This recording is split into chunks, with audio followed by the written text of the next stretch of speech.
Father God, we continue to humble ourselves before you this very moment. Listen to your word, O God. We allow your Holy Spirit, O God, to be able to teach us this afternoon your truth, that we will continue to grow in the knowledge of you, become worthy of your kingdom. Continue, O God, to bless everyone's heart, O God, that wala kami, that we will not be distracted, Panginoon, sa aming pakikinig, Panginoon, sa hapon ito. Thank you, Lord, in Jesus' name. Amen. Let's all be seated at magandang hapon sa bawat isa sa atin. To also those who are going to online, we are so privileged for this chance na ibinigay ng Panginoon sa atin para tayo ay makinig sa kanyang salita. Sa hapong ito, I would like to share with you this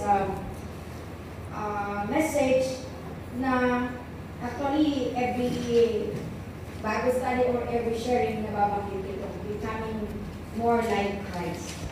And why Christ? Of course, becoming more like Christ is what the Lord desires for each one of us. And bakit si Kristo? Dahil siya ang ating Diyos, dahil siya ang ating model as Christian. Amen? Becoming more like Christ, becoming like in the image and likeness of God. Yan ang plan ng Panginoon when He created man.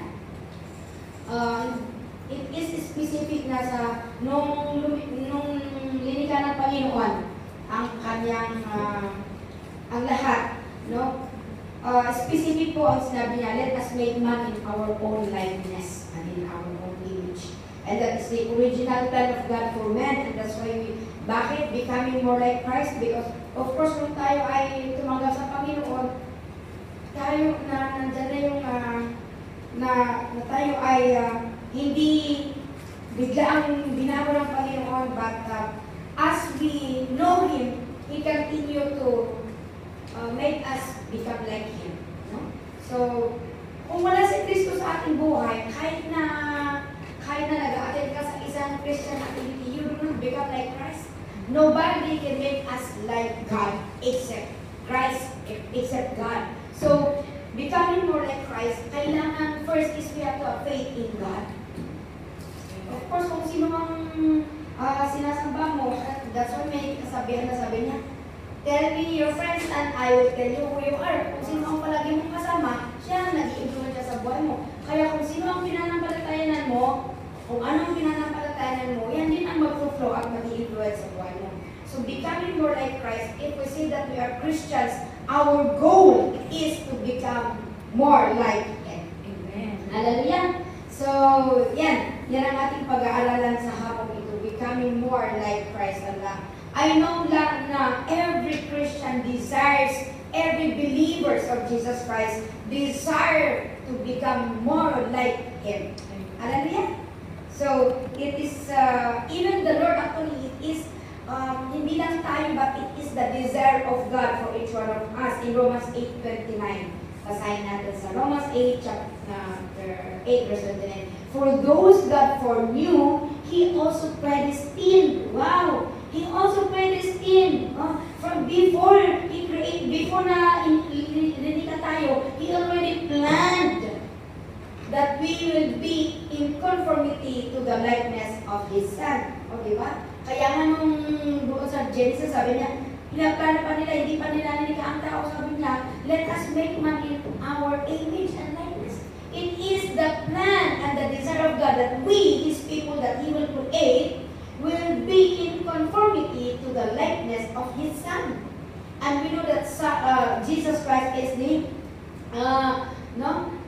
siya po ang pinadala ng Panginoon na kanyang representative, that through His Son we can know God. Hallelujah! That we might be the firstborn among many brothers. Okay. So, yan, even in Philippians 1 verse 6, being confident of this, that He who began a good work in you and me will carry it into completion until the day of Christ Jesus. Yeah, it is God that will really, He has only the power to transform us. And we cannot transform ourselves, we cannot transform others' lives. But through God, continue to transform us. He who began a good work. Ano yung work na sinimulan niya? Yung new life that we have in Him. Amen? As I have said, we are not just turning a new leaf in our life, but when we receive Christ, we are receiving a new life in Christ. That's why we are a new person in Christ. Hallelujah? So, hantay yung mga kanan, hindi kita nagabot ka kasi nagabot ka, ay, awahan ng kasama talaga. No? Amen. But sabi naman that God, as we receive the Lord, patuloy niyang binabago ang ating buhay. Katulad yung mga palagi kinakanta ng mga Jay, binabago niya ako araw-araw, binabago niya ako araw-araw. Mayroon pang isa, Jesus noon sa cross na matay, nabuhay muli upang ako'y iligtas. Ang ganda pag kinakanta nila with action pa, no? Kasalanan ko ay pinagpatawarin mo. Maging Panginoon sa buhay ko. Tulungan mo ako magsimula muli. Buhay ko'y alay sa'yo. Ang ganda pag kinakanta nila yan. Wow! Makita mo yung parang they are praying it. Tulungan mo ako na magsimula ulit. Ina-acknowledge natin na wala tayong kakayahan na baguhin ang ating sarili. Amen. Pero napapakinggan natin, mabalik na matay kita ako sa tumayak manan. Diba? How many of us heard that? From our mother and from somebody na may regret. Kanya magdati para yung isang ina. Kumusta naman? Sabi niya, babawi ako first, babae di first church ko. Ako lang iti ko. Ako lang ang magsasawa mata. There is power in that. Mabalik na tatakot ka sa. But you just continue to trust the Lord. And the Lord will work it out. Ilang taon na nakaraan ngayon, nakita ko very responsible yung anak niya. It's just because of the faithfulness of the mother also. And the Bible is clear, sabi niya, if a mother is a believer, the husband and the children will be cleansed. So it's really by the power of God. He who began a good work in you will carry it into completion. But there's a condition. If you remain in Him, of course, that work that God has planned for you will continue to be completed. But if we are cut off, if we do not remain, kahit gusto ng Panginoon na iligtas, kahit gusto ng baguhin, because ang Diyos is, by all means, He wants to fulfill His plan to us, di ba? But if we reject Him, if we do not remain in Him, how can He fulfill His plan in our lives? Hallelujah? So, yan. Now, although, nabanggit natin na it is the desire of God for us to be transformed, for us to be in His image, yet, we have also a counterpart. Hindi ibig sabihin na, sige, Lord, maniwala ko, magsisipility na lang ako, ikaw na ang lahat na magtrabaho, and I will just end up in heaven. Hindi po. We have a counterpart. Meron po tayo, we have to cooperate also. As the Holy Spirit, as we allow His Holy Spirit to move in our lives, we have also to cooperate with the Holy Spirit. Amen? So meron siyang nire-require sa bawat isa sa atin. It is the work of the Lord with His divine power, and also He wants us also to become cooperative or responsible. Hallelujah, sabi mo sa katabi mo, let us become a responsible Christian. Yes, it is both. Now there are, in becoming more like Christ, there are three things that needs, na yan ang gagawin natin bilang counterpart or contribution para tayo ay magiging how to become more like Christ. Number one is surrender to God. Yan. Surrender to God. Romans 12 verse 1 and 2. Basahin natin. Romans 12 verse 1 and 2. Basahin natin lahat. Therefore, I urge you, brothers, in view of God's mercy, to offer your bodies as living sacrifices, holy and pleasing to God. This is your spiritual act of worship. So makita natin dito na binanggit niya, even in worship, it involves a total self-dedication to God. When we say surrender to God, it means we totally i-dedicate natin. We totally willingly dedicate ourselves. Kaya total self-dedication to God. No? Even in worship, and one way of surrendering ourselves to God is through worship. We expose ourselves into the presence of God. Hallelujah. If we are really, one of the heartbeat of God is worship. Ang sabi niya, I urge you, brothers, in view of God's mercy. Dahil sa habag ng Panginoon, what is our response? To offer our bodies, surrender our life to the Lord as a living sacrifice. No? So, we should dedicate ourselves to the Lord totally. Amen. Hello? Amen. We volunteer our bodies as living sacrifices. And anong sabi niya? As we volunteer ourselves, as we totally dedicate ourselves to the Lord, ano sasabihin niya? Verse 2? And then, ito na, do not conform any longer to the pattern of this world, but be transformed as we totally dedicate ourselves every day to the Lord through worship. And sabi niya doon, He will continue to transform our mind. He will continue to renew and transform our mind. Amen. Hallelujah? Amen. So, surrendering to God is very, very important, and it is not a one-shot deal. Hindi lang po minsan nito, kundi it should be continually. Continuous yung pagsusurrender natin sa Panginoon. That's why, worship, you know, when we come to worship, di ba, all of us need rest. Sino dito? Ura ito ba iti may machine? Ura ito ba iti, machine, kakasapulan ti address. And so, if our body need rest, that's why, kumisan, sige, tayo agpasya, kadagan man. But so with our spiritual, if you need rest, go into the presence of God and you will be refreshed. Amen. Hallelujah. So, sabi niya, we surrender ourselves to God through worship every day yan na ginagawa natin. And makikita natin dito that our mind will continue to be transformed. The mind of Christ will continue to be upon us daily. Hallelujah. Important din, surrendering our life to God. Kaya makita mo pag hindi tayo nakasurrender sa Panginoon, if we lack worship, we are not being refreshed every day in the presence of God. Pati sa pag-iisip, ay na, sa papay lang, may balik, nagpalit na lunod. Hello? Kalkalpas mo, sa bakit panunod? Nakita natin object, sa bakit panunod? Hello? Alam mo, may yung sabi ng, sabi ni Paul, pasting, ay hindi si Paul, doon sa Isaiah yata yun, sabi niya, nagpasting kayo, tapos mamaya nabubuksin kayo. Di ba? Sabi niya doon. Even, ayun na, if we are just but religious, and we are not godly, ang bubuksin kayo, tumagkaparihan pa rin. And the word of God says, di ba, kaya it's very important for us to be in the mind of, we need to be in Christ like all the more, because very crucial ang sabi ng Panginoon.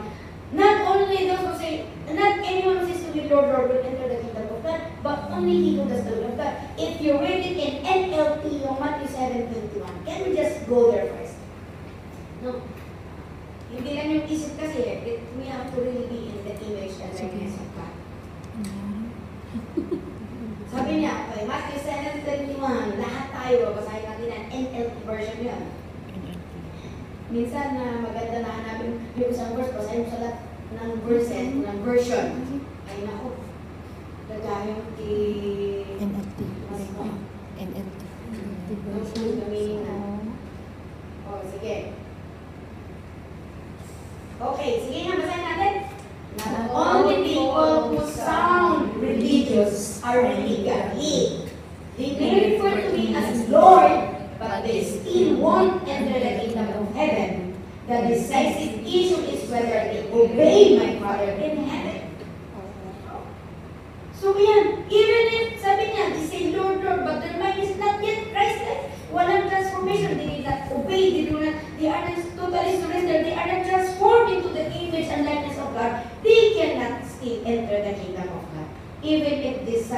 so religious. Hallelujah.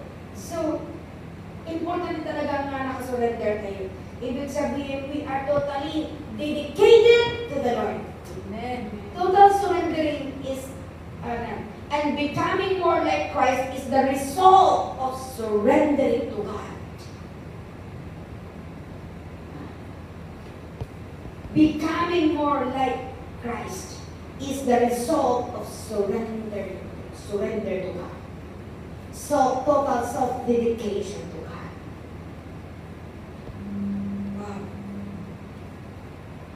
Hindi madali ito, but if you want really to become like Christ and you are aiming for heaven, there's no option. Say to your neighbor, no option. No option. It is a must that we totally surrender to God. Denying, kaya sabi, you must die. You've got to die. Surrendering to God, dedicating ourselves to the Lord totally is dying to self. Hello? You must die. We've got to die. Oh, palaging magandang sabihin niyan sa sarili. You've got to die. Kailangan natin pinapatay ang ating sariling kagustuhan every day. Jesus said in Mark 2 verse 14, when he called Mateo or Levi, sabi niya, "Follow me!" Ano ang ginawa niya? As he walked along, he saw Levi, son of Alphaeus, sitting at the tax collector's booth. Who is this? Is Matthew. "Follow me," Jesus told him, and Levi got up and followed him. Nung sinabi ng Panginoon kay Matthew, Levi kasi yung pangalan. When he said to Matthew, "Follow me," immediately Matthew left his money stable, di ba tax collector siya? Immediately he left his profession and followed Jesus. So, yan, we have to freely surrender all we have for the sake of following the Lord. Surrender means we have to submit. We are willing to give up on what we are holding on. Amen. Makasunod lang tayo sa Panginoon Jesus. Even Paul, when he said, "I consider it all rubbish," I cannot forget yung sabi niya na the Hebrew word for rubbish is dung. Kaya doon sa, naalala ko when we went to Israel, may gate doon sa templo, dung gate. Diyan pala itinatambak lahat ang mga basura, kaya dung gate. Hindi dung gate, dung gate. Pero ang Hebrew word ng rubbish is dung. At sa Tagalog, ang dung ay tae or manure. But sabi ni Paul, I consider it all tae just to gain Christ. Wow. I think Matthew has the knowledge he knew about the Lord. That's why when Jesus said, "Follow me," even if he knew marami siyang makukuha doon being a tax collector, and yet he was willing, upon hearing the Lord, "Follow me," he immediately left everything and followed Christ. That is the meaning of surrendering. Ako na yung panunugan pa eh. Coordinator, no? Ganun naman eh. Hindi lahat ng event mo ay agad-agad mag-accept. But though there are people na kahit na first time pa lang, willing nang magpapakabis mo. Pero mayroong isa na, ay 10 years na, ay may magpapabaong isa. Anyatig ako. Ang dati sa anak naman eh, surrender. Hello?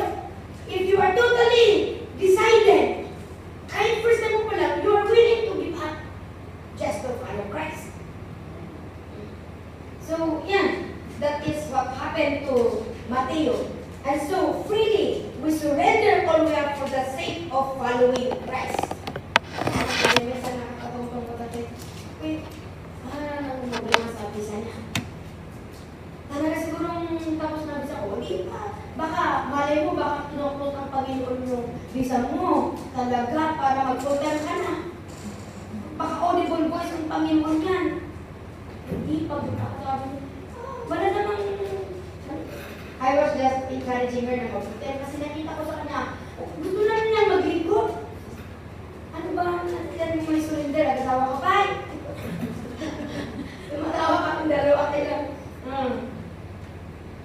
royalty na ba ito ng pukaw? Bagong kayang. And then, you know, one of the things that many believers will be denied during the rapture because of the secret things. Na hindi mo isurrender. Anong gaya kung bakit ayaw mo mag-commit? Gusto mo namang magsilbi. Pero ayaw mo namang, you want also to go to heaven. You want to serve the Lord, and yet you don't want to commit. Hindi naman pwede yun. Surrender it to God. Alam mo yung hindi mo surrender yan ang foothold. Hindi mo yan ang binabalik-balik. It becomes your struggle kung hindi mo surrender yan. I-surrender mo lang sa Panginoon at hindi magiging lakbad. Hallelujah? It becomes, i-support ko yan. Nagbalin ko na, free ka na maglingkod sa Panginoon. So also in John 3 verse, even John the Baptist, John chapter 3 verse 13, sayin natin, we must become greater. I must become less. Wow! Sabi ni John the Baptist, di ba? One time when Jesus went to be baptized, and sabi ni John, Lord, ako dapat ang ibabautismo mo. Bakit ka pumupunta sa akin? Sabi niya, pero sabi ni Jesus, we must do this to fulfill all righteousness. Talagang makita mo yung pagpapakumbaba ni John the Baptist. And then in here again, sabi niya, he must become greater, I must become less. So we must focus more and more. You know, when we say becoming more like Christ means, we are focused more and more on Jesus and His glory, not about us. Hallelujah. Becoming more like Christ is not only seeking Him more and more in our life, like worshiping Him always, but we focus more about Jesus and His glory, losing ourselves. We are willing to lose everything that we have, even our glory.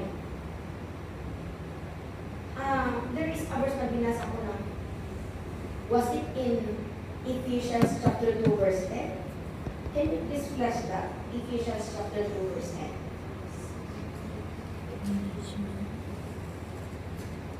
Nabanggit kasi doon na sabi na, we cannot really do His will if we are not in His image.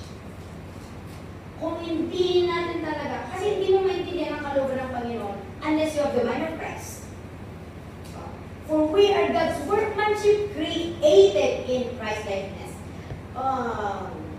Pwede ba sa NLT? May word kasi na yung pagkabagit na sa NLT.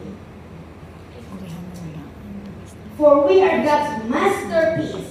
He has created us. You know, we are His masterpiece.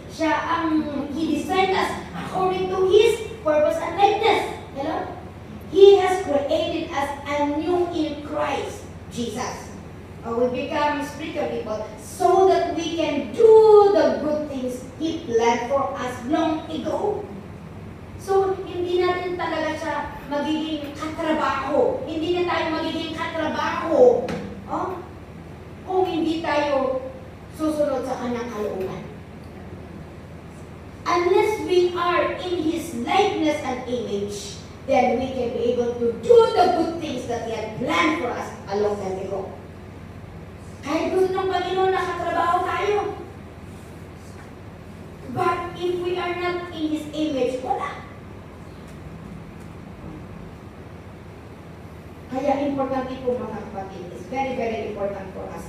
Talaga na, we have to become more like Him so that we could be able to do His will. We cannot serve God fully and faithfully.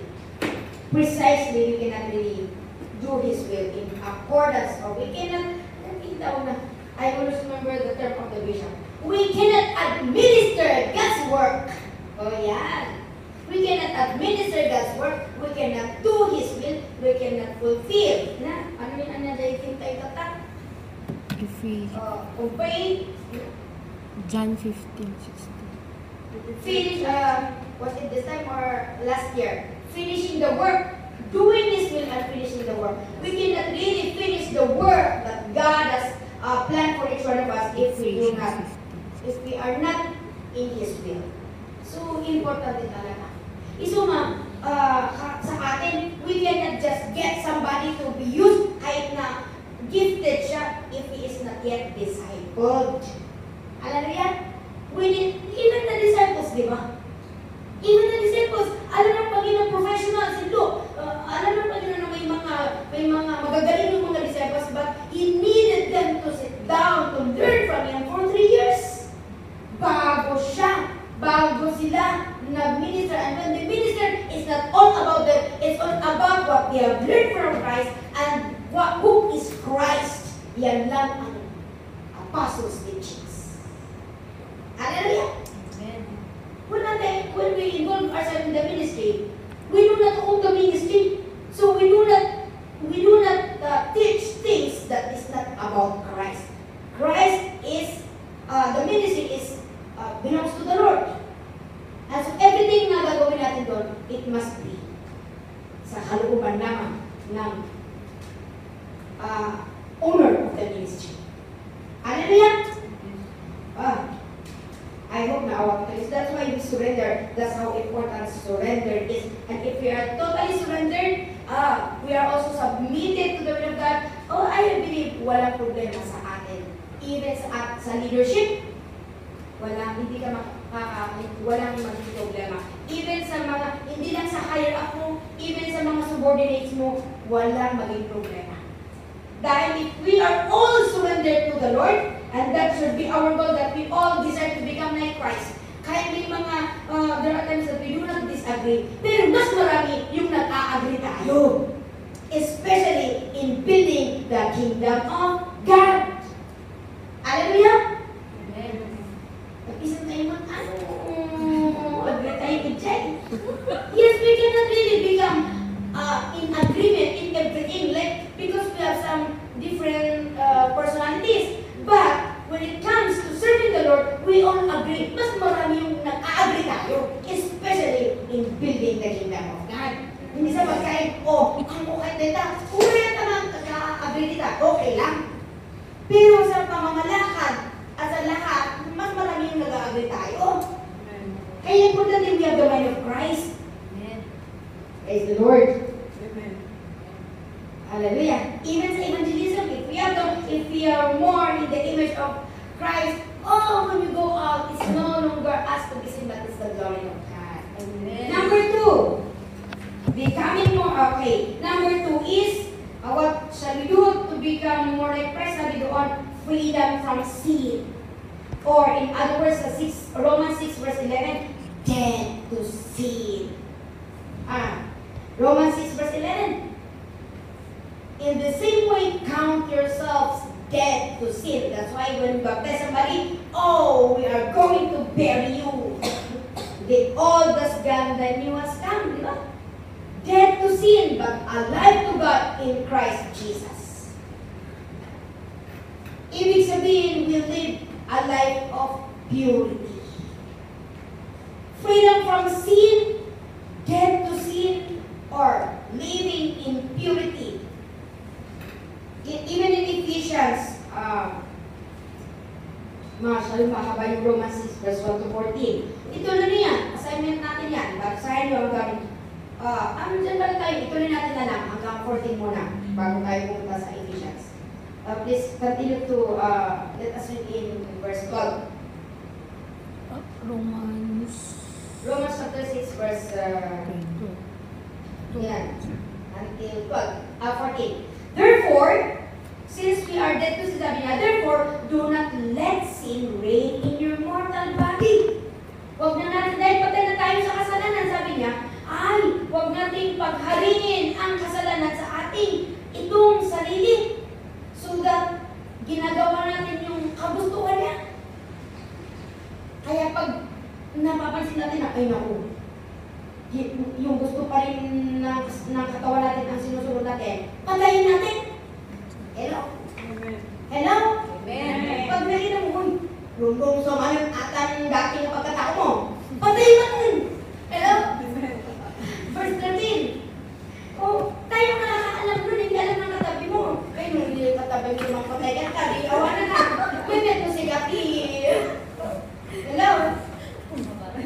offer the parts of your body to sin. Hello? We cannot control others' minds and emotions. But we can control ourselves. Kaya sabi niya, do not offer the parts of your body to sin. Sabi niya, pag daw yung mata mo, yung mga nakikita natin, antay may prolong, di ba na lang ano, you cannot avoid nga may dadaan sa harapan mo ng anyaman ato yun. Kurang pulmi nga tela na. Ano ba lang ikas na yung boy lang kaya, picture kailangan na. Ulit-ulit. Damang mo. Do not offer your parts of your body to sin. Of course, nandito tayo sa mundo, makasalanan. Pero may instruction ang Panginoon eh. Since we are dead to sin, sabi, do not. Say to yourself, do not. Do not offer. Patayin natin ang sabi niya, free from sin. Dead to sin. Patayin mo. Nandiyan ko na ni Pastor Bishop Richard, nung sa atas sa balik na, kontrol naman. Hello? Amen. I-divert mo. Biblical sabi ng Panginoon, God knew that the testings doable, pwede mo ma-overcome. Kaya bago ka palang mag-give in, the Lord is making a way out para ma-distract ka. Pero ang tao, haan na kayo nagpa-distract, ang pa-igip pa, ito na kamang kita. Hello? Pwede po na kayo isignan, no? Ayaw ka mo yung reality. Pwede mo tayo isignan, nun. Puro tayo location. At mo, anak ka maray locate. Anak ka ba'y matawagan? At the end, sino di inalawang ti demonyo?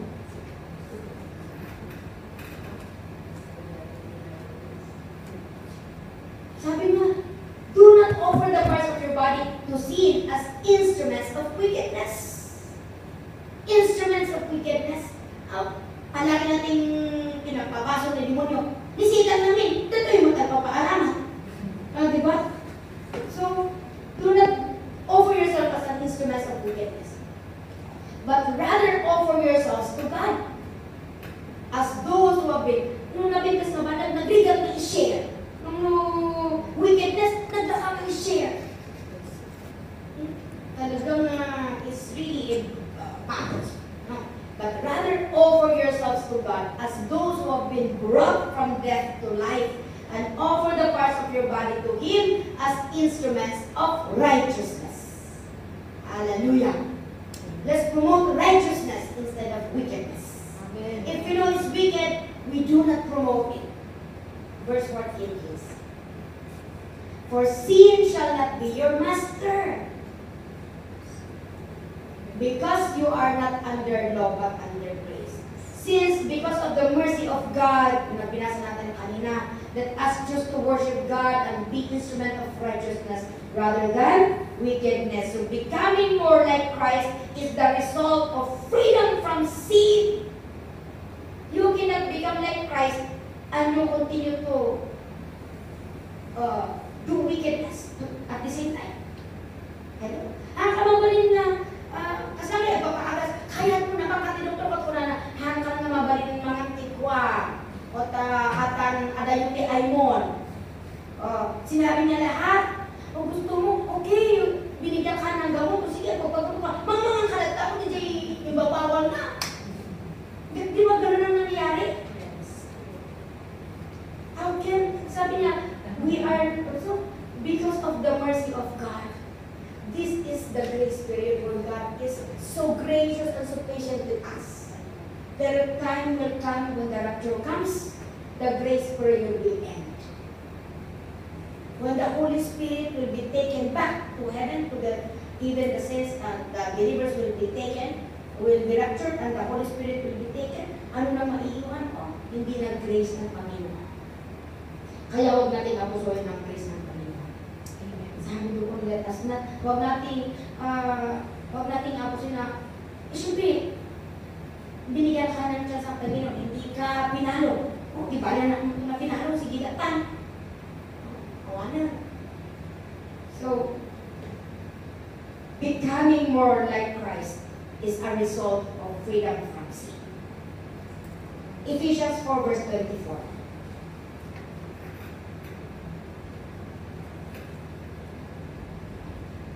and to put on the new self, created to be like God in the righteousness and holiness. So what is the Christ-like attitude?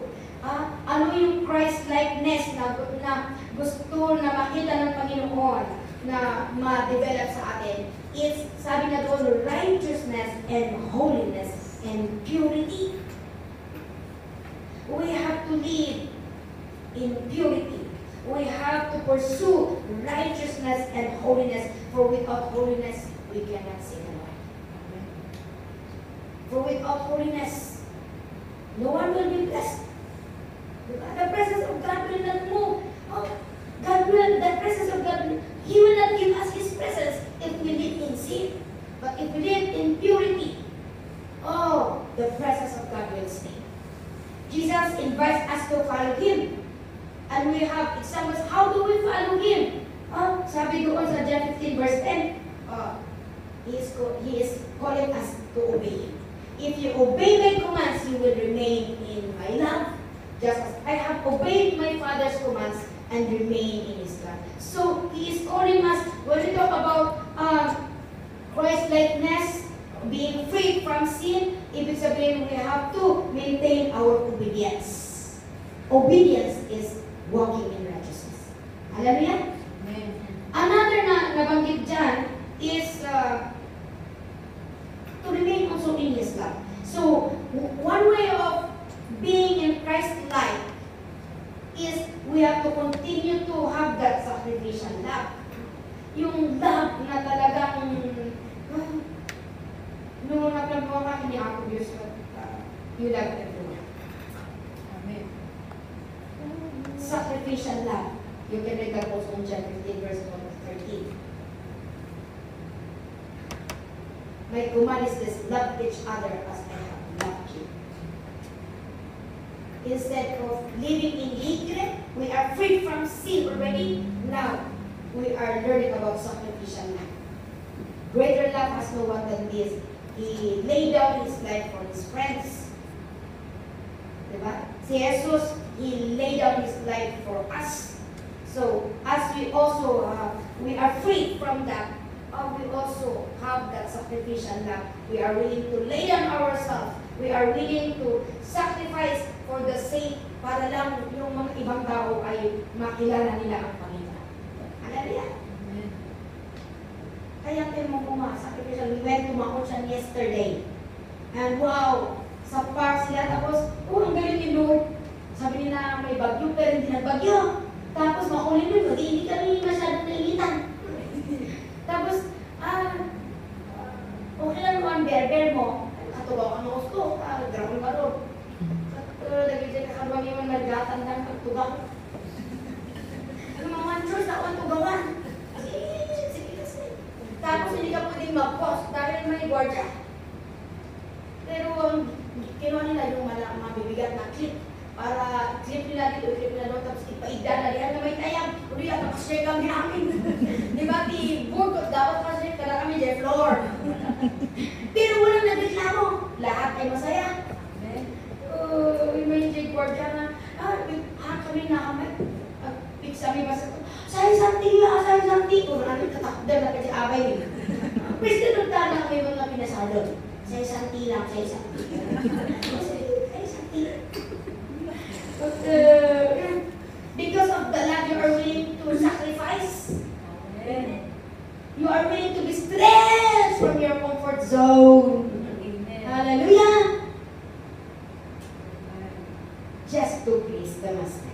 Just we want to express that we want to follow Christ. Another is, ano sabi doon, patient in sufferings. In this, marmar tayo. Rason tayo. Okay, we endure and we are patient.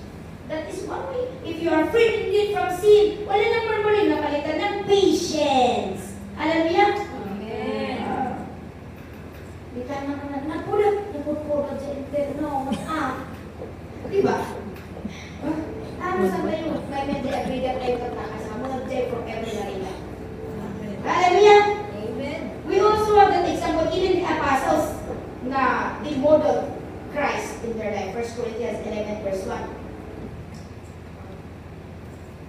Sabi doon, follow my example as I follow the example of Christ. Sabi ni Paul, follow me as I follow Christ. So mga tayo, we have to maintain that Christ-like attitude. Ingatan natin yung ating testimony. And we have to continue to, we need to continue to, create, adali ko na natin, Facebook, create more memories. Pero sa atin, we make more testimonies. Hallelujah! Amen. Because through our testimonies, as we continue to follow the example of Christ, even yung mga yung sumusunod sa atin, hindi ko susunod, kaya may we're pilgrims on the journey of the life, those have gone before me.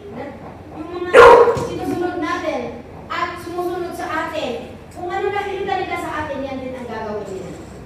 Hallelujah! Praise the Lord! Ang saya na yung mga bunga natin ay sabi ni Bishop nung nagturo siya. Di ba ang gusto niya na bunga natin is hindi lang yung fruit of the Holy Spirit? Pero ang gusto niya din na magbunga tayo, fruit that will last. Ano yung fruit that will last? Those are the spiritual souls. Spiritual souls. Those are the souls that will become a Christian. No? Hindi material ang bunga natin. Hindi lang tayo magiging blessing sa iba, but we need also to bear fruit, souls that will inherit the kingdom of God. Amen. Hallelujah. So if we follow Christ, definitely, yung mga sumusunod sa atin, nakakatulong sa kanila, yung makikita nila sa atin. Amen. Hallelujah. So let us restrain sin in our lives. Restrain sin in our lives. We have, as I believe na kung i-restrain natin o iwasan natin, ang Panginoon, there is a divine help. The Lord will help us. Amen. So yan, one way na makatulong sa atin dito so that we can continue to live at impurity is yun. Psalm 119 verse 11. Sabi doon that through the word of God, I have hidden your word in my heart that I might not sin against you.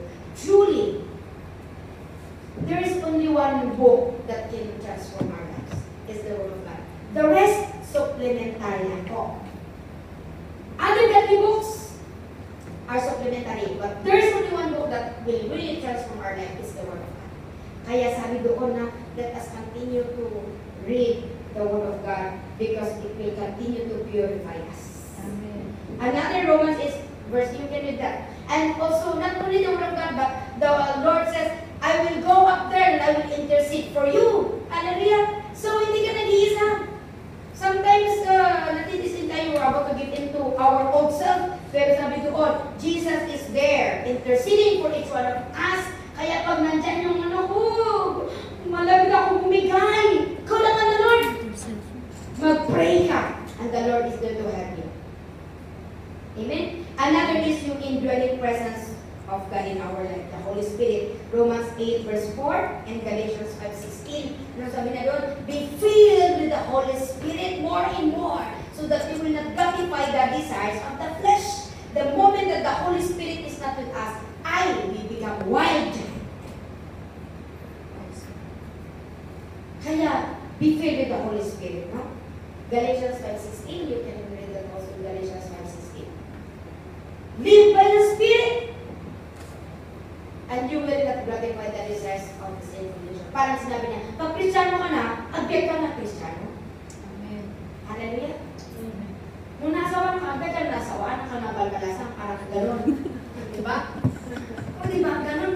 Spiritually gano'n. Pag tayo ay Kristiyano, mag-asta tayo, wait, let us act as Christians. Amen. Diba sabi niya?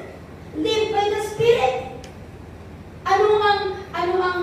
That's why the Word of God says, we should dwell in the presence of God.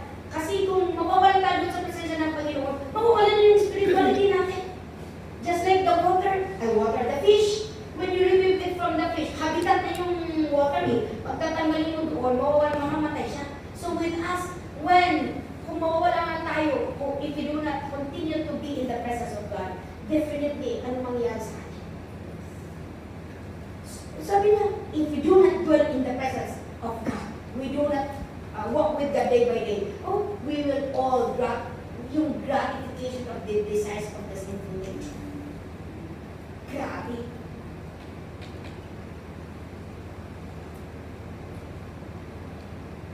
Lahat tayo ayaw natin bumalik sa dati natin buhay. Diba?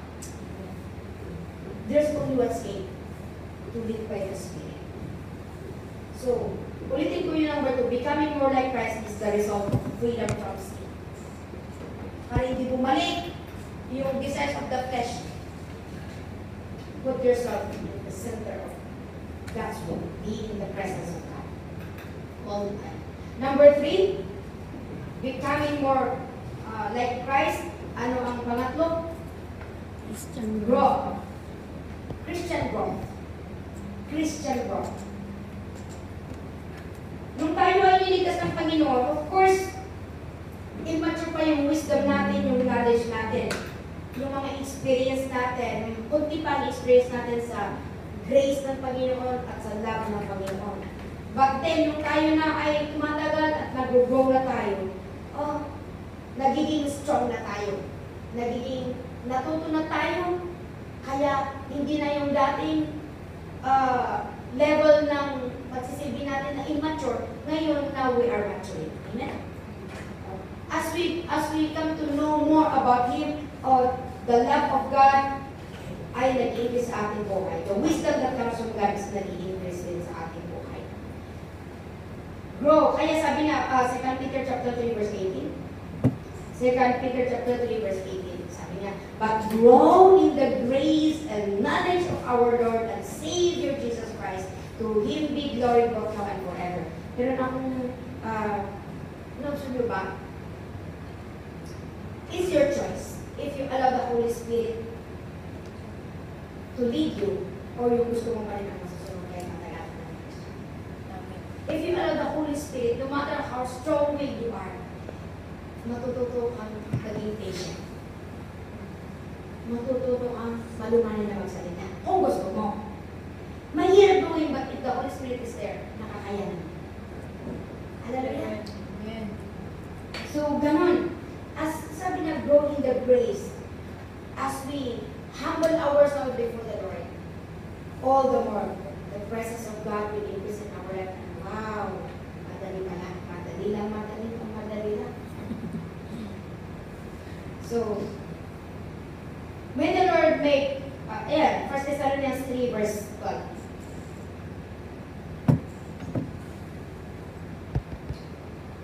First Thessalonians chapter 3 verse 12.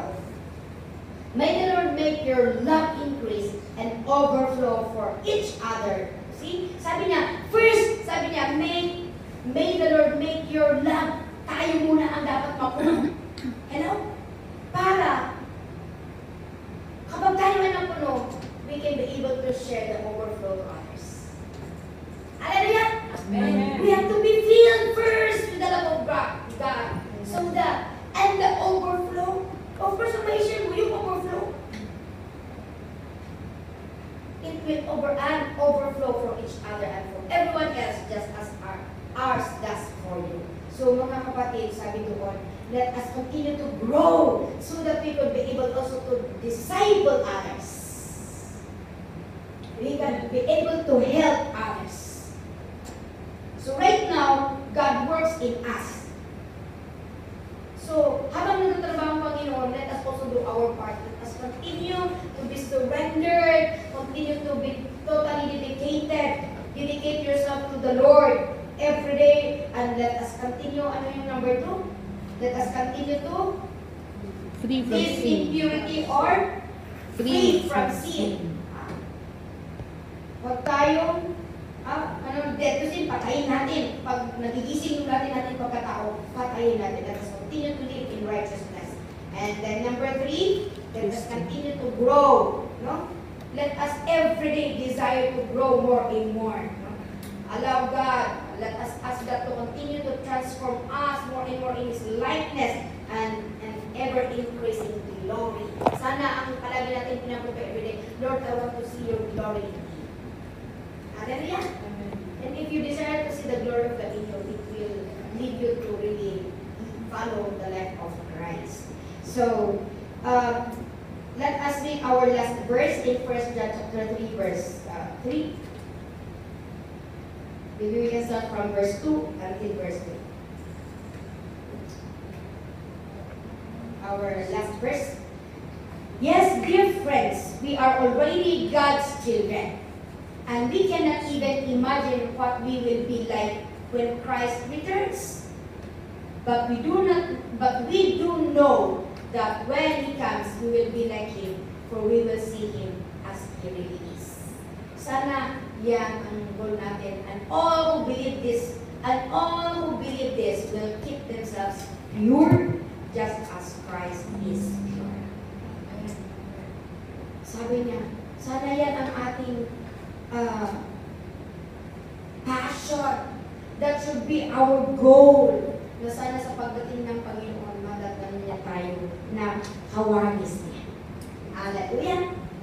May God continue to complete this message to each one of us. Father, we thank you so much, Lord God, for your word that we have heard for this afternoon about becoming more like Christ. Help us, Lord. Help us to make it as our motivation in our day-to-day life to become more like you. To always think of what you have done. You laid down your life for us. You have been merciful to each one of us. You sacrificed for us, O God. So help us, Lord, to continue, O God, to totally surrender our life as an unconquered portion. And teach us, O Lord, to continue to walk in righteousness. Give us more hunger about your word. To desire, O God, to be filled more and more with your presence, O God. That we will not gratify the desires of the flesh. Fill us, Lord, more and more with your Spirit in Jesus' name. And help us, O God, to continue to grow more. Give us, O Lord, the passion to seek your word, to know you more. That may we continue, Lord God, to be cleansed, O God. Ipakita mo, continue to mold us, Lord God. Kung ano pa ang dapat namin kailangan matutunan at yung dapat namin iwasan kami. That, Lord, sa inyong pagdating, Panginoon, kahit malatan mo kami na kaaya-aya sa inyo, Lord, even while we are waiting for you, continue, Lord God, to prepare our lives na wala kang dapat Panginoon sa amin to activate. Thank you so much, God, for continually encouraging us, warning us, and comforting us through your words, O God. In Jesus' name. Amen.